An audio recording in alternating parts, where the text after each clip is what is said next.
Welcome back. আবারও শুরু হয়ে গেল এখন মধ্যরাতের অনুষ্ঠান।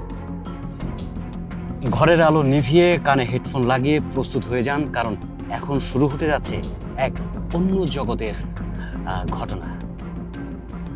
আমার পাশেই দেখতে পাচ্ছেন সেই শারফিন ইসলাম অনিক ভাই বসে আছেন।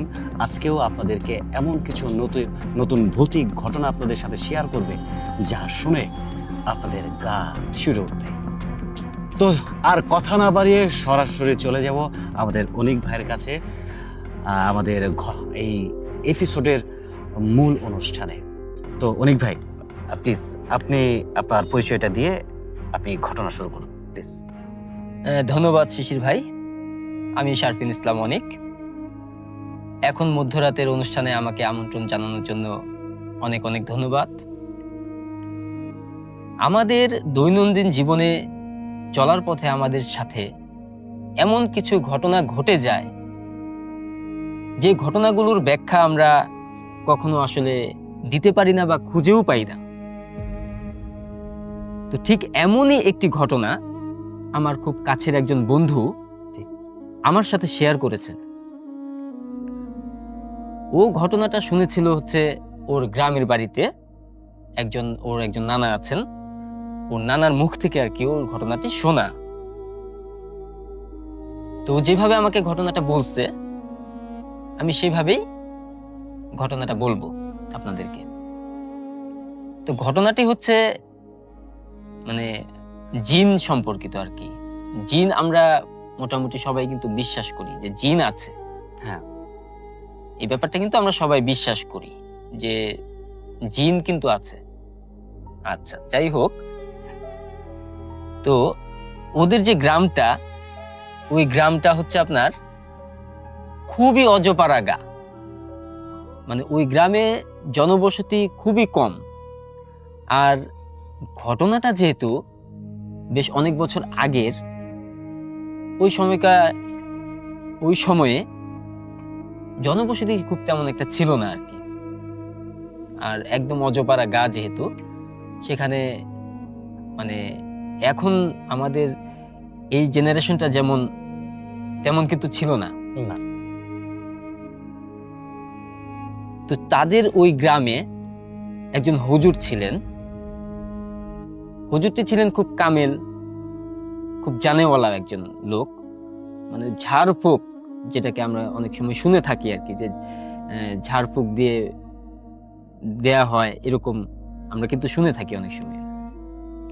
তো উনি ওই গ্রামে এরকম কাজও করতেন আর কি। উনি 5 ওয়াক্ত নামাজ কালাম পড়তেন, আর খুব ধার্মিক ছিলেন, খুব কামেল লোক ছিলেন। মানে ধর্মভীরু একজন মানুষ। জি জি, যেটা একজন মসজিদের জি জি, হুজুর। উনি একজন মসজিদের হুজুরই ছিলেন। জি। আর তার মসজিদের ওই যেখানে আর কি উনি চাকরি করতেন মসজিদটাতে, ওই চাকরির সুবাদে ওখানে উনি এই কাজগুলো করতেন আর কি, মানুষের উপকার করতেন এইভাবে। তো একদিন রাতের বেলায় উনি মানে ওনার পরিবার নিয়ে মানে রাতের খাওয়া দাওয়া শেষ করে ঘুমাতে যাবেন।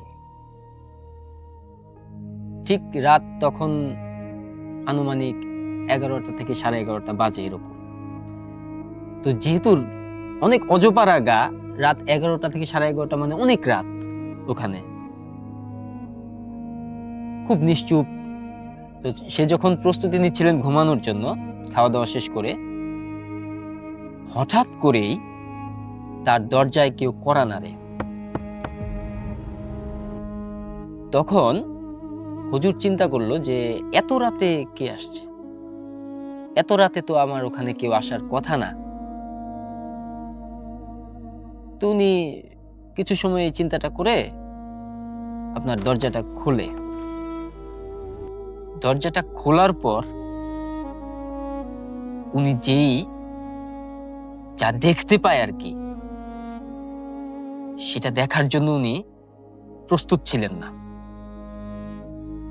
দরজাটা খোলার পর উনি দেখলেন যে কয়েকজন লোক তার দরজার সামনে দাঁড়ানো। কিন্তু লোকগুলো খুব অস্বাভাবিক রকমের। সাদা জুব্বা বালখাল্লা যেটাকে আমরা বলি, এরকম টাইপ তারা পরনে ছিল আর কি তাদের গায়ে। আর তাদের যে উচ্চতা ছিল, উচ্চতাও সাধারণ মানুষের মতো না, সাধারণ মানুষের থেকে আরো অনেক বেশি। তো এটা দেখে উনি একটু ঘাবড়ে যায় যে এটা কি হচ্ছে, এটা কি দেখতেছি। তো সেখান থেকে একজন, এখানে আরেকটা কথা হচ্ছে যে তারা দরজাটা খোলার পর আর কি উনি তারা যেখানে দাঁড়ানো ছিল দরজার বাইরে, সেখান থেকে চমৎকার রকমের সুগন্ধি বেরিয়ে আসতেছে। মানে আমরা যে সুগন্ধিগুলো মানে সচরাচর আমরা ব্যবহার করে থাকি আমাদের গায়ে, সেরকম না, তার থেকেও খুব তীব্র, খুব সুন্দর সুগন্ধি তাদের গা থেকে আসতেছে। তো সেখান থেকে একজন তাকে খুব সুন্দর করে সালাম জানায়, কিন্তু তাদের মুখ দেখা যাচ্ছে না, তাদের যে মুখমণ্ডলটা আছে এটা দেখা যাচ্ছে না। তো খুব সুন্দর করে হুজুরকে সালাম জানায়, যে এইভাবে যে আসসালামু আলাইকুম হুজুর, ভালো আছেন? আমরা আপনার সাথে একটু দেখা করতে এসেছি, আর আমাদের বড় হুজুর আছেন, উনি এসেছেন আমাদের সাথে, উনি আপনার সাথে একটু সাক্ষাৎ করতে চায়, আপনি দয়া করে একটু বেরিয়ে আসেন। মানে এইভাবে আর কি ওখানের একজন হুজুরের সাথে কথা বলছেন। এই ব্যাপারগুলো যে ঘটে যাচ্ছে এগুলো দেখে হুজুর একটু বিস্মিত হয়ে যায় যে এগুলো কি ঘটছে আমার সাথে। ততক্ষণে হুজুরের কিন্তু আর বোঝার বাকি রইল না যে এরা সাধারণ কেউ না, এরা জিন। কারণ আমি আগেই বললাম ভাই যে হুজুর এই ব্যাপারগুলো নিয়ে অনেক স্টাডি করছে এবং কি এর চিকিৎসা উনি দিয়ে থাকেন গ্রামে। মানে গ্রামে যে সাধারণত যে প্রবলেম গুলো হয়, অসুখ বিসুখ হলে উনি উনি ঝাড়ফুঁক ঝাড়ফুঁক দিয়ে থাকেন। তো ওই সুবাদে উনি এটা বুঝতে আর বাকি রইল না আচ্ছা আচ্ছা। যে ওনার সাথে যা হচ্ছে এটা স্বাভাবিক কিছু না। তো যাই হোক, হুজুর খুব বিস্মিত হয়ে বললেন যে না না, আপনারা কারা? আপনাদের সাথে আমি যাব কেন? আর আপনাদেরকে তো আমি চিনি না, আপনাদের বড় হুজুরকে তো আমি চিনি না, আমি কেন আপনাদের সাথে যাব? ঠিক তখন ওই মানুষটা হুজুরকে বলতেছে যে হুজুর, আপনি ভয় পায়েন না, আমরা আপনার কোনো ক্ষতি করব না, আমাদের বড় হুজুর একটা দরকারে আপনার সাথে সাক্ষাৎ করতে আসছে, আপনি দয়া করে একটু বেরিয়ে আসেন। এটা শোনার পর হুজুর কিছুক্ষণ চিন্তা করার পর উনি সিদ্ধান্ত নেয় যে হ্যাঁ ঠিক আছে, আমি তাহলে ওনার সাথে দেখা করব।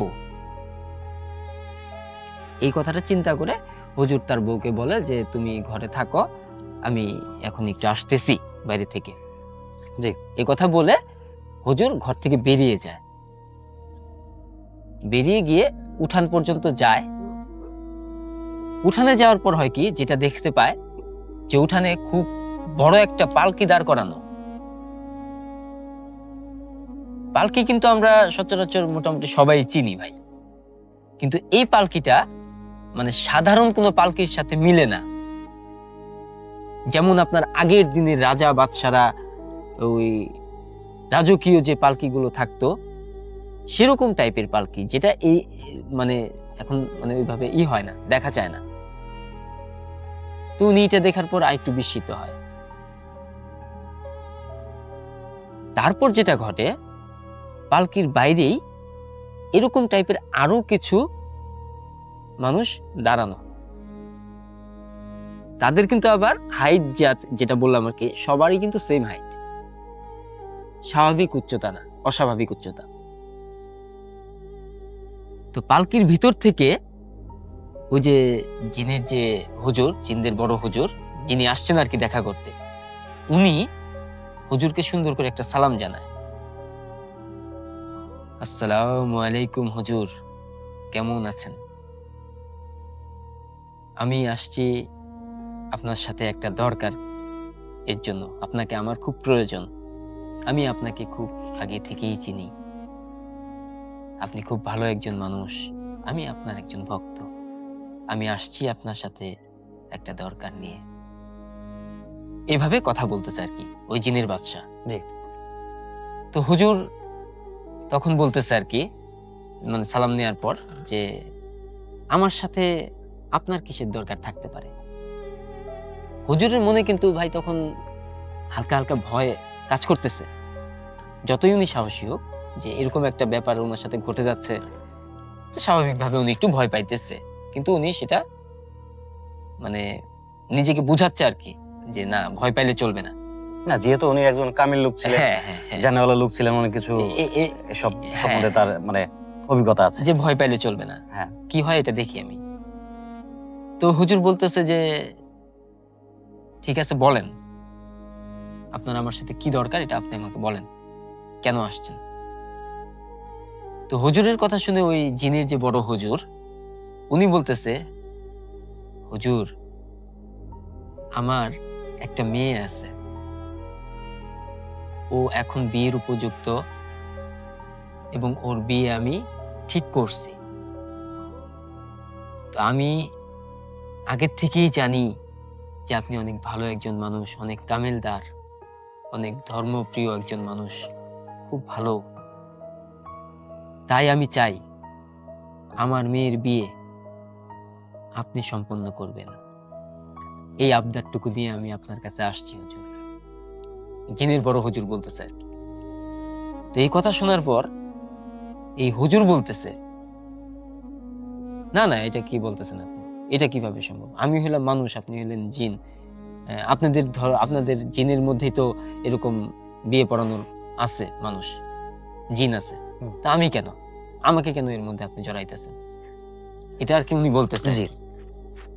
তো এটা বলার পর ওই জিনের বড় হুজুর বলতেছে যে হুজুর, আমাদের মধ্যেও আছে বিয়ে পড়ানোর মতো, কিন্তু আমি চাই যে আপনার হাতেই আমার মেয়ের বিয়েটা সম্পন্ন হোক। তাই আপনি আমাকে ফিরিয়ে দিবেন না, আপনি আমার প্রস্তাবটা গ্রহণ করুন, এভাবে বলতেছে। তো হুজুর তখন মানে খানিক সময় একটু চিন্তার মধ্যে পড়ে যায় যে এটা কিভাবে কি করব আমি। আমি একজন মানুষ, উনি একজন জিন, জিনের বিয়ে আমি পড়াবো, এটা কিভাবে সম্ভব? তো সে কিছুক্ষণ চিন্তা করতে করতে এক পর্যায়ে সে রাজি হয়ে যায়। সে বলে যে আচ্ছা ঠিক আছে, আমি আপনার প্রস্তাব গ্রহণ করলাম, কিন্তু আমার কোনো সমস্যা হবে না তো? এটা আপনাকে কথা দিতে হবে। পরবর্তীতে আমার কোনো সমস্যা হবে না তো? তো ওই জিনের হুজুর বলতেছে যে আপনি এই ব্যাপার নিয়ে কোনো চিন্তা করেন না, আপনার কিচ্ছু হবে না। আপনাকে আমরা সসম্মানে নিয়ে যাব, আবার সসম্মানে দিয়ে যাব। আপনি শুধুমাত্র আমার মেয়ের বিয়েটা সম্পন্ন করে দেন। তো হুজুর বলে আচ্ছা ঠিক আছে, আমি আপনার প্রস্তাব গ্রহণ করলাম, কিভাবে কি করতে হবে এটা আমারে বলেন। তখন জিনের বাদশা, ওই জিনের যে হুজুর, উনি বলতেছে যে অমুক ডেটে আমার মেয়ের বিয়ে আমি ঠিক করছি, আপনি অমুক ডেটে আপনার ওইখানে আমার কিছু লোক আসবে, আজকে যেভাবে আসছে এভাবে কিছু সেদিনই, যেদিন আমার মেয়ের বিয়ে, সেদিন আইসা আপনাকে সসম্মানে নিয়ে যাবে। আমি খুব খুশি হইলাম হুজুর যে আপনি আমার প্রস্তাবটা আপনি গ্রহণ করছেন, খুব খুশি হইলাম। তাহলে আজকে আমি যাই, আপনার সাথে আমার দেখা হবে সেই ডেটে। এই কথা বলার পর মানে জায়গাটা কিন্তু অন্ধকার ছিল ভাই। অন্ধকারের মধ্যেই হুট করে মানে এই এই জিনগুলা, এই যে পালকি, সব কেমন যেন মানে হাওয়ায় মিলাই গেল মুহূর্তের মধ্যে। তো এটা দেখার পর ওই হুজুর ঘরে চলে আসে। তার মধ্যে কিছুটা ভয় কাজ করতেছিল যে আমার সাথে গেলে কি ঘটতেছে। তো তার বউ জিজ্ঞেস করে যে কিছু হয়েছে, মানে কোনো কি সমস্যা, এতক্ষণ কোথায় ছিলা? তখন হুজুর বলে যে না কোনো সমস্যা না, ঘুমায় পড়ো। হুজুর আর তার বউয়ের সাথে এই ব্যাপারগুলা শেয়ার করে না, বলে না। হুজুর ভাবে যে এগুলা আমি যদি আমার বউরে বলি ভয় পাইতে পারে, এই জন্য আর বলে না। তো ওই যে যে ডেটটা দিয়ে গেল ওই জিনেরা, ওই ডেটেই একটা পালকি নিয়ে কিছু জিন আসে, এসে আপনার ওই রাত্রেই তার দরজায় এসে নক করে। তো হুজুর যথারীতি দরজা খুলে, খোলার পর হয় যেটা, তারা সালাম দেয়। সালাম দেওয়ার পর বলে, হুজুর চলেন আমরা আসছি আপনাকে নিতে। এই কথাটুকু বলে। এটা বলার পর আবার বলে যে হুজুর আমরা ছোট্ট একটা কাজ করব, আপনি ভয় পায়েন না, আমরা আপনার চোখটা একটু বাঁধবো, এতে আপনি ভয় পায়েন না, আপনার কোনো ক্ষতি হবে না। মানে ওনারা চাচ্ছে না যে উনি যেখানে যাচ্ছে কিংবা যেদিক দিয়ে যাচ্ছে হুজুর এটা দেখুক, দেখুক ওই রাস্তাটা, সেজন্য তার কাছে অনুমতি নিয়েই হ্যাঁ তার তারা কাছে অনুমতি নিছে। হ্যাঁ। তো হুজুর বলছে যে আচ্ছা ঠিক আছে, চোখ বাঁধেন। তো তখন যথারীতি তারা চোখটা বাঁধে হুজুরের। বাঁধার পর ওই উঠানে একটা পালকি ছিল, ওই পালকি পর্যন্ত নিয়ে যায় পালকির ভিতরে তোলে। তোলার পর একটা জায়গায় নিয়ে হুজুরকে তারা নামায়, বলে যে হুজুর আমরা চলে আসছি, আপনি নেমে আসেন। হুজুর যখন পালকি থেকে নামে তখন দেখে, মানে তখন তো তার চোখ বাঁধা আর কি, তো একটা জিন এসে তার চোখের বাঁধনটা খুলে দেয়। খুলে দেওয়ার পর হুজুর যেটা দেখে, সেটা দেখে হুজুর ঘাবড়ায় যায় যে সেখানে এরকম টাইপের আরো অনেক জিন, অনেক, মানে এই জিনিসটা দেখে হুজুর একটু ঘাবড়ায় যায় যে কোনো ক্ষতি হয় কিনা আমার। আসলে আমি কোনো দিক বিবেচনা ভাবে চিন্তা করলাম না, এদের প্রস্তাবে রাজি হয়ে গেলাম, চলে আসলাম, এরকম চিন্তা করে। তো তখন একজন বলতেছে, ওখান থেকে এক জিন বলতেছে আর কি, যে হুজুর আপনি আমার সাথে আসেন, বড় হুজুরের রুমে আসেন, আপনার জন্য উনি অপেক্ষা করতেছে। এটা বলার পর উনি নিয়ে যায় বড় হুজুরের, জিনের যে বড় হুজুর, উনার দরবারে নিয়ে যায় ওই রুমে। তো উনি দেখে খুব খুশি হয়, উনি একটা সুন্দর একটা সালাম জানায় উনারে। জানানোর পর মানে উনারা তাকে খুব আপ্যায়ন করে, ওনারা প্রচন্ড রকম সম্মান দিয়ে তাকে খুব আপ্যায়ন করে, আর তাকে বলে যে হুজুর আপনি একটু বসেন, একটু অপেক্ষা করেন। এই কথাটা বলার পর ওই যে জিনের যে বড় হুজুর ওই রুম থেকে বেরিয়ে একটু অন্য রুমে চলে যায়।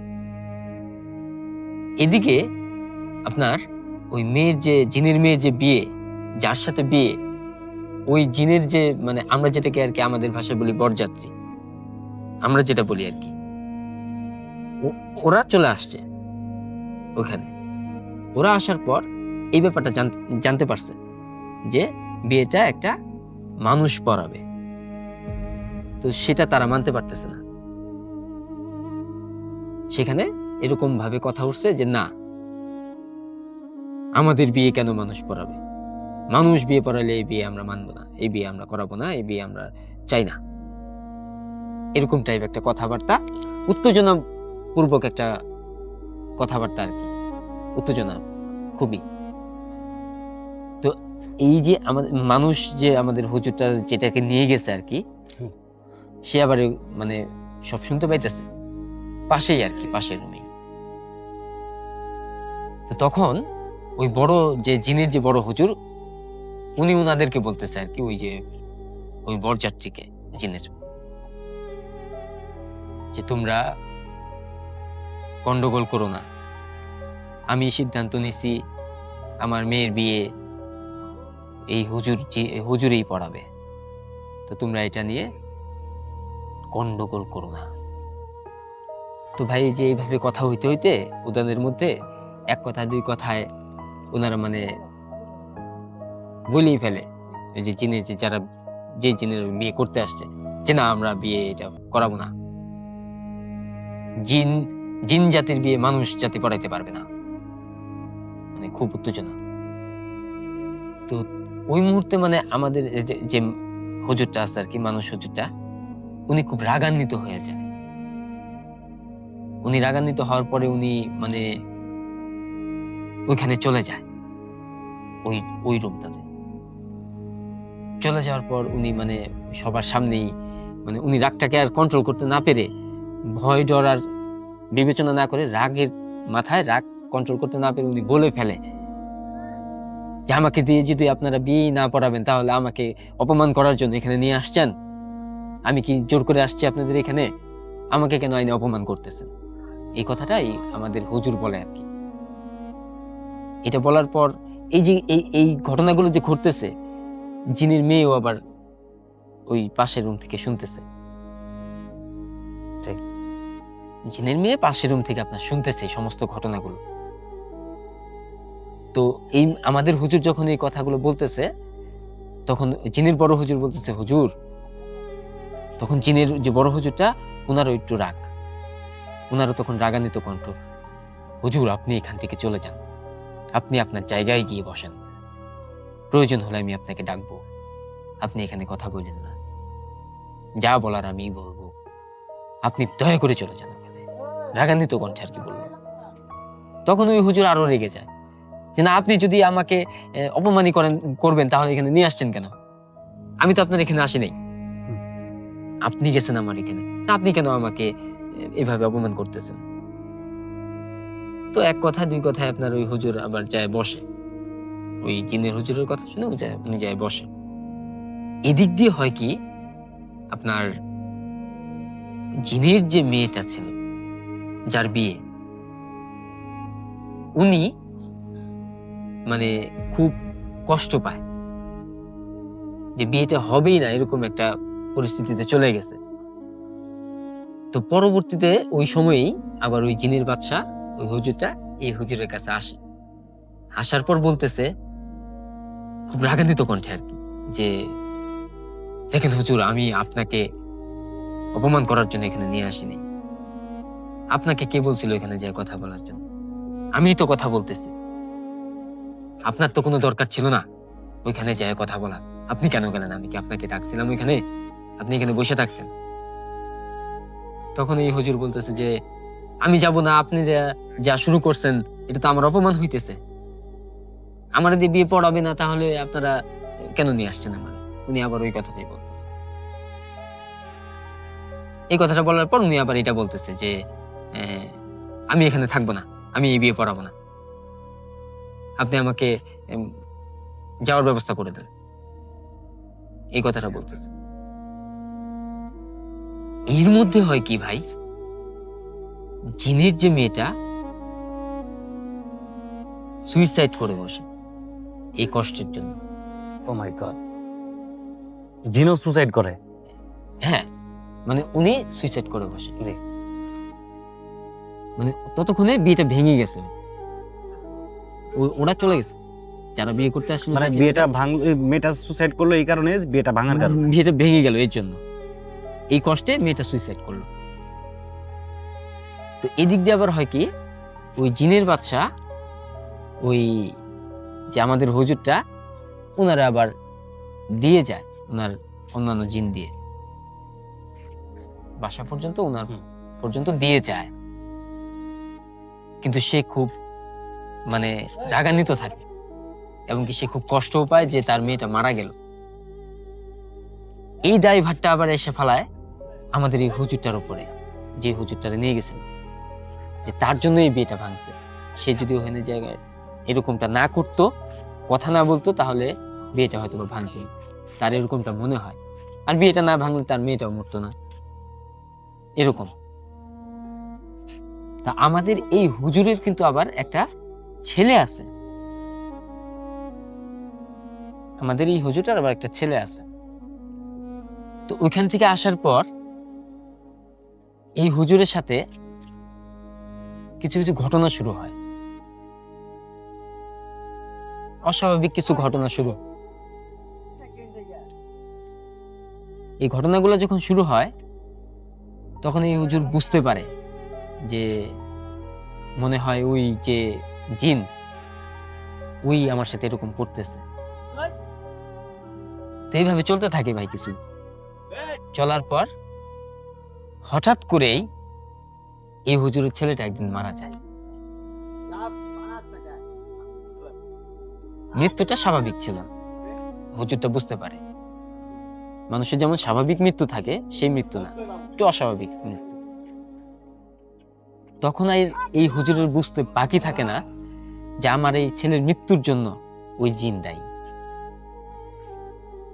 ওই জিনেই আমার এই ছেলেটাকে মেরে ফেলছে। কারণ ওই যে ভাই আমি তো প্রথমেই বলছি যে ওই হুজুর তো একটু কামিল ছিল, এই ব্যাপারে অনেক কিছু জানতো।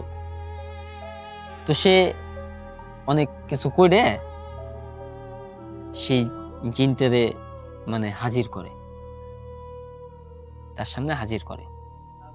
ওই জিনটা আবার আসেও। ওই জিন আসার পরে এই যে হুজুর, উনি খুব রাগান্বিত। উনি বলতেছে যে তুই আমার ছেলেরে মেরে ফেললি কেন? আমি জানি তুই মারছস আমার ছেলেরে। আমার ছেলেরে তুই মারলি কেন? আমি তোর কি ক্ষতি করছিলাম? আমি তো তোর কোনো ক্ষতি করি নাই, তুই আমার এত বড় ক্ষতি করলি। তখন ওই জিন বলতেছে যে তুইও তো আমার মেয়েরে মাইরে ফেলছিস। মানে উনি প্রতিশোধ দিতেছে। হ্যাঁ, মানে উনি একটা প্রতিশোধের পরায়ণ কথা বলতেছে আর কি, প্রতিশোধ পরায়ণ। তুইও তো আমার মেয়েরে মাইরে ফেলছস, আমারই কি কম কষ্ট লাগছে? এই কথা শোনার পর হুজুরেরা বুঝতে বাকি থাকে না যে ও প্রতিশোধ নিতেছে। কিন্তু হুজুর তখন বলে যে তোর মেয়ের আমি কিভাবে মারছি? আমি তো তোর মেয়ের দেখিই নাই। তোর মেয়ের মৃত্যুর জন্য আমার তুই দায়ী করতেছিস কেন? আমার কি দোষ? তার মৃত্যুর জন্য আমার তুই দায়ী করতেছিস কেন? তখন ওই জিনের যে বাদশা হুজুর, উনি বলতেছে যে আমার মেয়ের যখন বিয়ের কথাবার্তা হইতেছিল তখন আমি কি বলছিলাম যে তুই ওইখানে যায় কথা বল?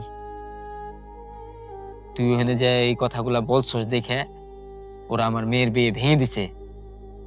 আর আমার মেয়ের বিয়ে ভেঙে দিছে দেখে আমার মেয়ে নিজের থেকে মরে গেছে, এর জন্য তুই দায়ী। তাই আমিও তোর ছেলেরে বাঁচতে দিই নাই। তুই বোঝ যে সন্তান হারার বেদনা কি। এই কথাগুলো এইভাবে বলতেছে আর কি হুজুরটারে। তখন হুজুর ওরে বলে যে শোন, তোর মেয়ের মৃত্যুর জন্য আমি দায়ী না। তোর মেয়ের মৃত্যুর জন্য আমি দায়ী না। এটা এরকম ভাবে আল্লাহ রাব্বুল আলামিনের লিখন ছিল, তাই এরকম হয়ে গেছে।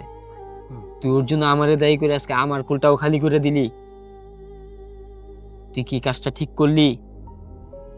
তুই একবার চিন্তা করে দেখতো তোর মেয়েটা মরার পর তোর কেমন কষ্ট লাগছে। তাহলে আমারও তো ছেলেটারে তুই মাইরে ফেলাইনি, আমার কি ওই কষ্টটা লাগে নাই? এই কথাগুলো যখন বলতাছে তখন ওই জিনের বাচ্চাটা মানে বুঝতে পারে আর কি যে না আসলে তো আমার মেয়েটা যে মরছে, আমার যেমন কষ্ট লাগছে ওরও তো কষ্টটা লাগছে। তো এই চিন্তা করার পর ওই জিনের যে হুজুর বাদশা, উনি তখন এই হুজুরের কাছে মানে ক্ষমা চায় যে আসলে এটা আমার করা উচিত হয় নাই। আমি আসলে খুব কষ্ট পাইছি, খুব রাগ হইতেছিল, আমার খুব রাগ হইতেছিল, খুব কষ্ট পাইতেছিলাম যে আমার মেয়েটা মরে গেছে, তাই আমি এই কাজটা করছি। হুজুর আপনি আমারে মাফ করে দিন, আমার প্রতি আপনি কোনো রাগ খুব রাখেন না, আপনি আমারে মাফ করে দিন। এই কথা বলার পর এই জিনের যে হুজুর উনি আপনার চলে যায়, আপনি ভালো থাকেন এরকম ভাবে বলে আর কি উনি চলে যায় ভুল বুঝতে পেরে। তো এরপর এই যে হুজুর, এই হুজুর এর সাথে আর তখন তার পরবর্তীতে আর এরকম কিছু ঘটে নাই। তো এই ছিল ভাই আমার ঘটনা, আশা করি ভালো লাগছে। খুবই চমৎকার একটা ঘটনা ছিল অনিক ভাই, খুবই দুর্দান্ত একটা ঘটনা ছিল। পৃথিবীর সৃষ্টির শুরু থেকেই জিন এবং মানুষের এই লড়াই চলে আসছে। আমাদের আমরা শুধু মানুষরাই এই পৃথিবীতে থাকি এমন না, আমাদের বাইরেও এমন কিছু সত্তা আছে যা আমরা চোখে দেখতে পাই না, যারা আমাদের আশেপাশেই থাকে, আমাদের এই জগতেই থাকে। প্রিয় লিসেনার, আমাদের এই অনুষ্ঠানের শেষ প্রান্তে এসে পড়েছি। আমরা আজকের একটি শেষ ঘটনা দিয়ে আমরা এই অনুষ্ঠানটি শেষ করতে চাচ্ছি। অনেক ভাই একটি ঘটনা আমার সাথে শেয়ার করেছিলেন। শহর থেকে একটি লোক এসেছিল, তার সাথে কিছু ঘটনা ঘটেছিল তার জি, নানুর জি। বাড়ি যাওয়ার পথে। সেই ঘটনা যদি একটু শুনুন। আসলে শহরের একটা ছেলে, মানে তার বয়স হবে হচ্ছে আপনার 25-30 এরকম আর কি। তো তার পরীক্ষা টরীক্ষা শেষ, পড়াশোনা শেষ। তো সে চিন্তা করে যে যেহেতু এখন পড়াশোনাও নাই, কোনো কাজও না, আমি করি না, সেহেতু কিছুদিন আমি নানুর বাড়িতে যে সময় কাটায় আসি, এই চিন্তা সে করে। তো তার নানু বাড়িটা আবার গ্রামে, এমন একটা গ্রাম, মানে খুব শুনশান একটা গ্রাম। তো বহুদিন সে যায়ও না ওই গ্রামে। তো এই চিন্তাটা সে করে যে আমি নানু বাড়িতে যাই, কিছুদিন থেকে আসি, গ্রাম ভালো লাগে। এই চিন্তা করে সে রাত্রের ট্রেনে রওনা হয়। তো যাওয়ার পর ওই গ্রামের যায় পৌঁছায় আর কি।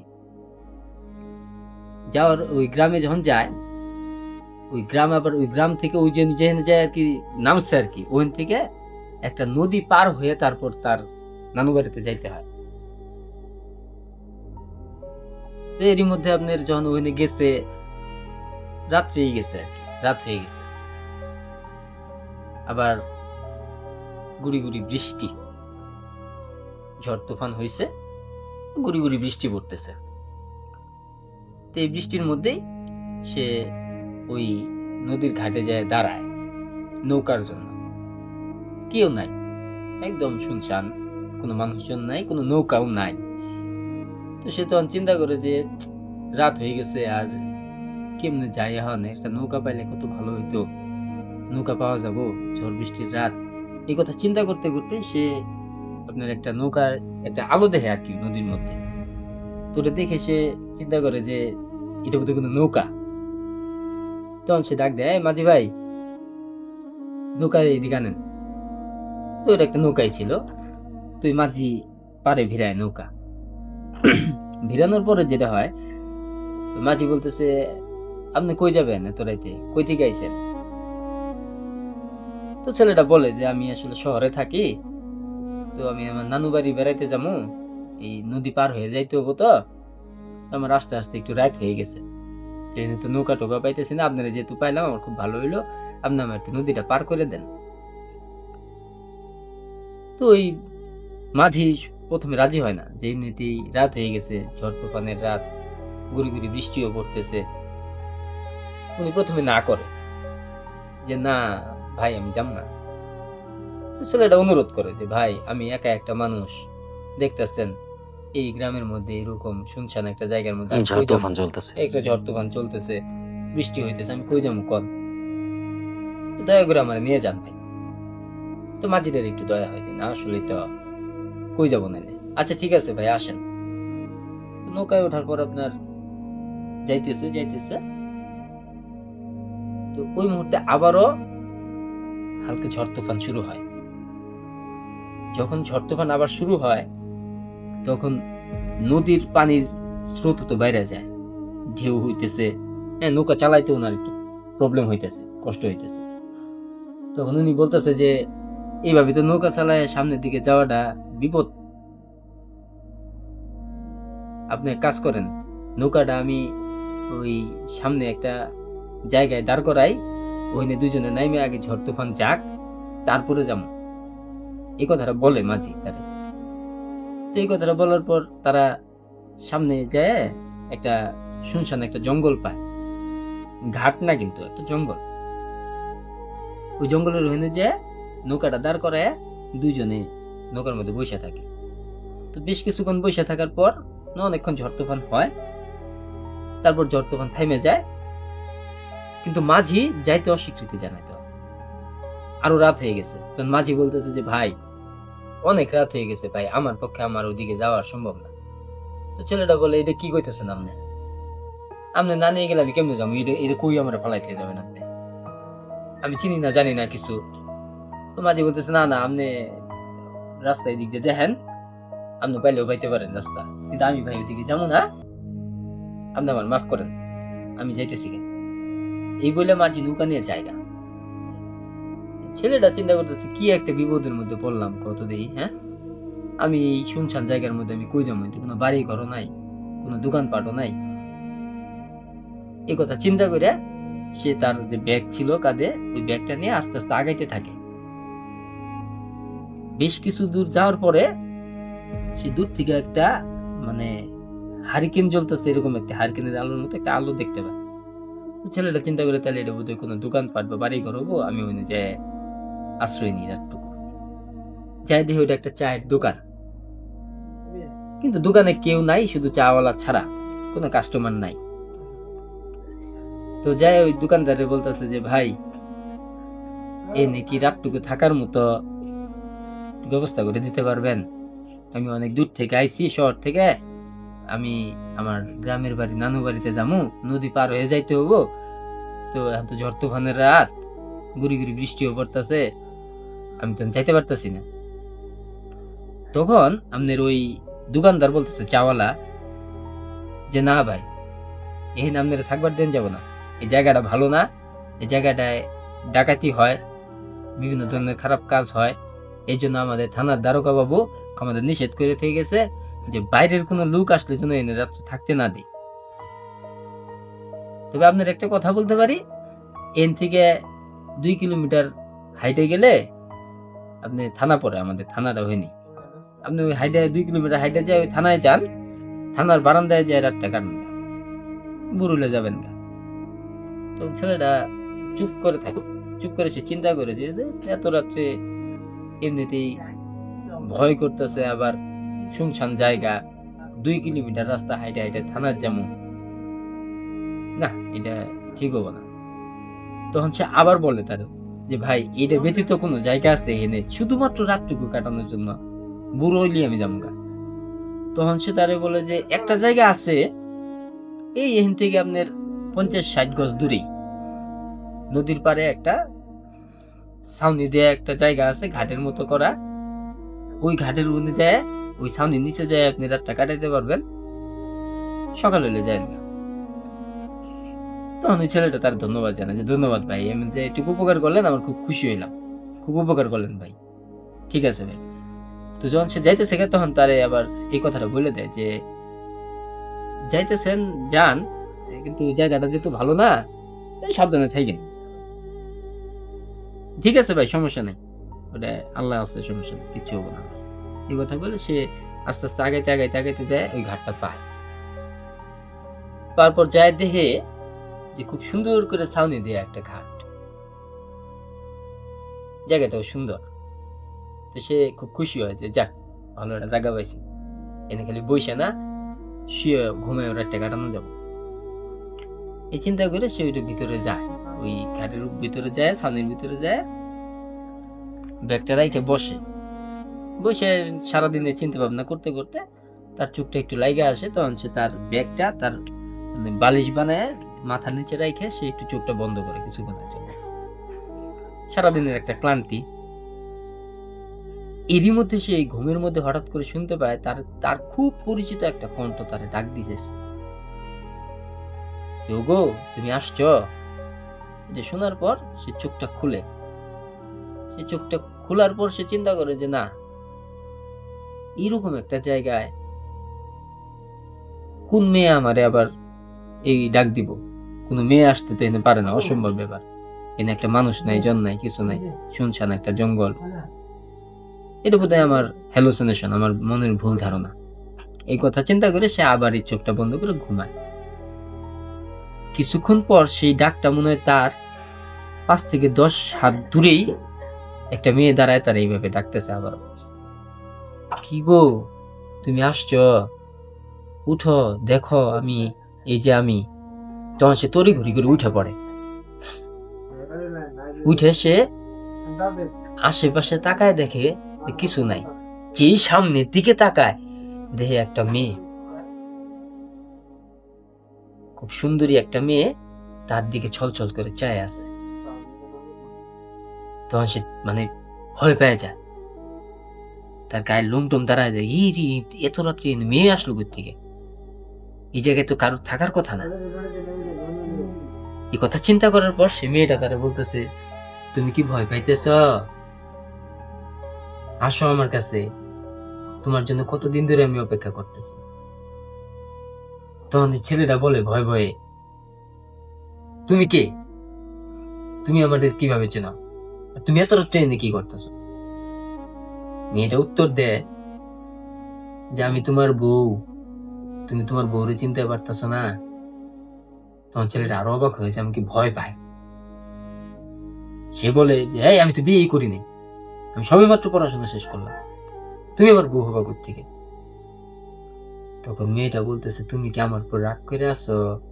রাগ করো না। এই কথা বলে তার কাছে এসে তার হাতটা ধরে বসে। যখন তার হাতটা ধরে তখন ছেলেটা মানে রোবট হয়ে যায়, এরকম একটা অবস্থা। সে আর নড়াচড়া করতে পারতেছে না, কিন্তু হাতটা যে ধরছে তার শরীর এত ঠান্ডা হয়ে গেছে, হাতটা তার এত ঠান্ডা যে হাতটা তারে ধরছে অসম্ভব রকমের ঠান্ডা।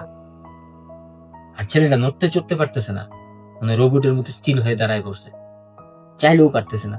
তাই যে চিৎকার দিব, সে চিৎকারটাও সে তার মুখ দিয়ে বেরোইতেছে না। তার হাতটা ধরে তারে টানতে টানতে নিয়ে যায় তার সাথে। ও চাইতেই থাকে, ও চেষ্টা করতেছে যে ওখান থেকে বেরোনোর, কিন্তু সে পারতেছে না। তার কাছে মনে হচ্ছে কোন এক অজানা অশক্তি তারা এসে গ্রাস করে ফেলছে। তার দেহে আর কোনো শক্তি কাজ করতেছে না তার, মানে সে তার কন্ট্রোলে নাই। না, সে তার কন্ট্রোলে, কিন্তু উনি সব বুঝতে পারতেছে। সব বুঝতে পারতেছে, কিন্তু তার কন্ট্রোলে সে নাই। না চিৎকার দিতে পারতেছে, না দৌড় দিতে পারতেছে, না নড়তে পারতেছে। এক পর্যায়ে মেয়েটার সামনে, ও পিছনে। মেয়েটার সামনে আগে আগে যেতেছে, ও মেয়েটাকে ফলো করে করে যেতেছে। সে টোটালি মেয়েটার কন্ট্রোলে চলে গেছে আর কি। যাইতে যেতে যেতে যেতে মেয়েটা তার হাত দুইটা ধরে শূন্যে ভাষায় ফেলে।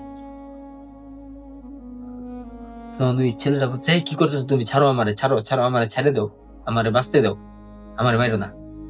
তখন মেয়েটা একটা হাসি দেয়, অদ্ভুত রকমের একটা ভয়ঙ্কর রকমের হাসি, আর বলে যে তুমি কি ভয় পাইতেছো? তুমি ভয় পায় না, আমি তো আছি, তুমি ভয় পাও কেন? ভয় পায় না, আমি কতদিন ধরে এনে অপেক্ষা করতেছি তোমার জন্য। এই কথা বললে তার সুন্দর উপর একটা নারকেল গাছের উপরের, সবার উপরের যে আপনার ওই ডাল থাকে, ওই ডালের উপর তার নিয়ে বসায় দেয়। আর মেয়েটা শূন্য ভাসতে থাকে। এটা দেখে সে এতটা ভয় পায়, সে তখন চিন্তা করতেছে আমি এর থেকে পড়ে গেলে তো মরে যাবো। তখন মেয়েটারে সে খুব আকুতি মিনতি করে, আমার তুমি ছেড়ে দাও, আমি তোমার স্বামী না, তুমি ভুল করতেছ, তোমার কোথাও ভুল হইতেছে। তখন মেয়েটা একটু রাইগে যায়, তুমি আমার স্বামী, তুমি আমার সাথে মিথ্যাচার করতেছ, তোমার মনে নাই তুমি আমার এখানে রেখে গেছো? আমি কতদিন ধরে তোমার জন্য অপেক্ষা করতেছি, তুমি কি ভয় পাইতেছ? ওর ছেলেটা খুব আকুতি মিনতি করে যে আমারে নামাই দাও, প্লিজ আমারে নামাই দাও। ঠিক আছে আসো, তোমারে নামাই দিই। এই কথা বইলে ছেলেটারও নামাই দেয়। তখন ছেলেটার মধ্যে একটু সাহস আসে, মাটিতে নামাই দেয়। নামাই দেওয়ার পর ছেলেটারে নিয়ে একটা চিতার সামনে যেয়ে দাঁড়ায়। চিতাটা দাও দাও করে চলতেছে। তখন ওই ছেলেটা বলতেছে যে তুমি এই চিতার সামনে আমার কেন নিয়ে আসছো? আর তুমি আমার ছেড়ে দাও, প্লিজ আমার ছেড়ে দাও। তখন ওই মেয়েটা তারে বলে যে ওই যে দেখো, এই যে আমি পড়তেছি এই চিতায়, তুমি আমারে বিয়ের পর যৌতুকের জন্য কত মারছো, এত মারছো, আমার এত কষ্ট হয়েছে, তুমি মাইরেই ক্ষান্ত হও নাই, মাইরা আবার এই নদীর মধ্যে আইনা আমারে মাইরা ফালাই দিছ। আজকে আমি দেহ কত কষ্ট আমার সহ্য করতে হইতেছে, আমার দেহে আগুন আর সহ্য করতে পারতেছে না আমার দেহ, তুমি দেখো আমি পুড়তেছি। তখন ছেলেটা দেখে, হ্যাঁ ওই চিতার মধ্যে পুড়তেছে, কিন্তু আবার ওর সাথেও দাঁড়ানো। তখন ওই মেয়েটা বলতেছে যে আজকে তোমার ওই চিতার মধ্যে এই আগুনে আমি জ্বালামু, আমি যে আগুনে জ্বলতেছি সেই আগুনে তোমারও জ্বলতে হবো, এই কথা বলে সে একটা ধাক্কা দিয়ে ছেলেটাকে চিতার মধ্যে ফেলে দেয়। ফেলে দেওয়ার পর ওই মুহূর্তে ছেলেটা তার গায়ের সমস্ত শক্তি দিয়ে চিতা থেকে উঠে মানে মাটিতে গড়ায় পড়ে।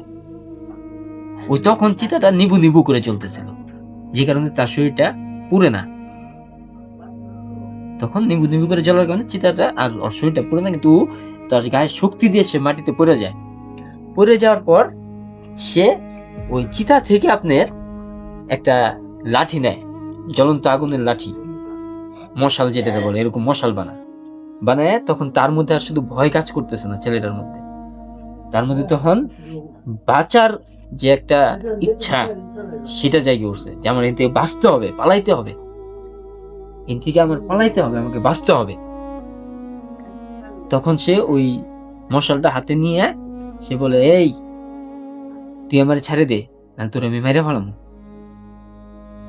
তখন ওই মেয়েটা পিছায় যায়। পিছায় যাওয়ার পরে ও আর ওই মেয়েটা পর্যন্ত যায় না, ও ঘুরে সামনের দিকে খুব জোরে দৌড় দেয়। তখন মেয়েটা তার পিছ থেকে খুব মায়াবী সুরে ডাকে, ওগো তুমি চলে যাইতেছো কেন? আমার এখানে একা রেখে যায় না, আমি একা অনেক ভয়ে আছি, এনে খুব যন্ত্রণায় আছে, আমার একা তুমি রেখে যায় না, আমি একা এনে থাকতে পারবো না, তুমি আমার নিয়ে যাও। কিন্তু সে আর পিছন দিকে তাকায় না, সে দৌড়াইতে দৌড়াইতে দৌড়াইতে দৌড়াইতে কিছুটা দূরে যায় একটা আলো দেখতে পায়। ওই আলোর কাছাকাছি যখন সে দৌড়ায় যায় দেখে ওই 4-5 জন মানে গ্রামের লোক গাঁজা খাইতেছে, তারা একসাথে বসে গাঁজা খাইতেছে।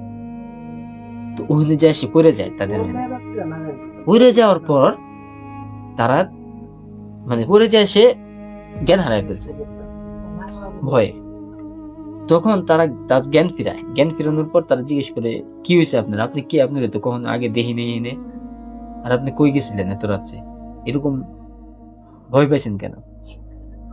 পরে ও সমস্ত ঘটনাটা তাদেরকে খুলে বলে, যে আমি শহরে থাকি, আমি গ্রামে আসছিলাম আমার নানুর বাড়িতে, এই ঘটনা ঘটছে আমার সাথে।